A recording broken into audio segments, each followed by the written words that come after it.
So one thing Kyle and I wanted to talk about was there's a video, it's an older video, but cop has a suspect on the ground and the guy's able to what we call build the house or get back to his knees and basically like runs away, right? So what it looked like, suspect's down on the ground.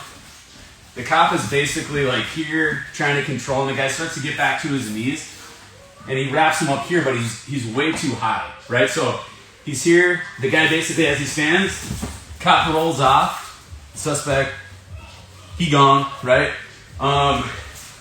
So let's talk about that a little bit because this probably happens to some of you guys in training as well. Maybe the guy, go to turtle.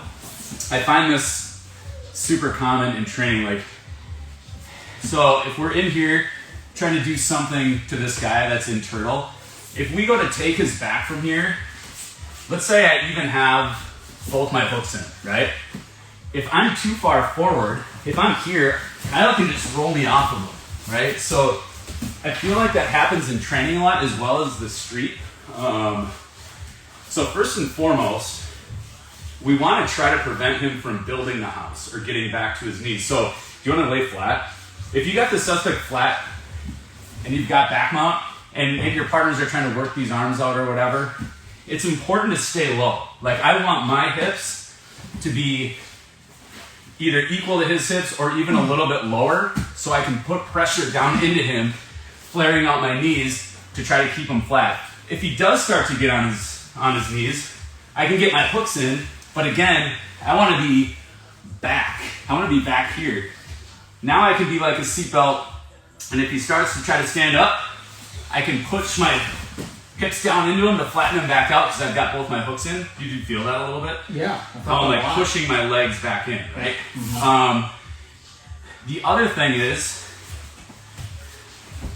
if we're not on his back and we're here and we're trying to control him, again, I want to be like back toward his hips. I don't want to start to try to wrap him up and come too far forward because he's going to roll me. But if I can stay back here, now I can try to start to work kind of that, wrestler, what do they call it, like a referee's position. Do you want to turn this way? So your butt's facing the camera so everyone can see my good side. That sweet Asian pop ass. Yeah.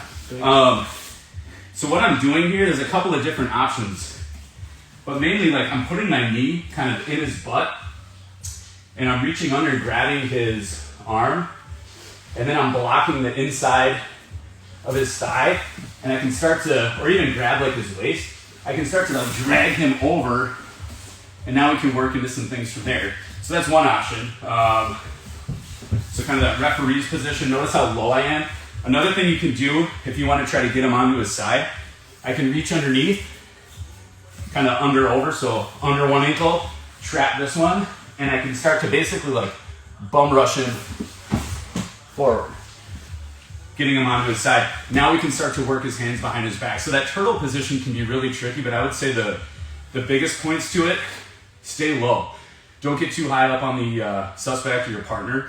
Try to stay low, even with their hips or even a little bit back further than that. And then play around with some of those options. So I like this one a lot. It's going under, over, and driving.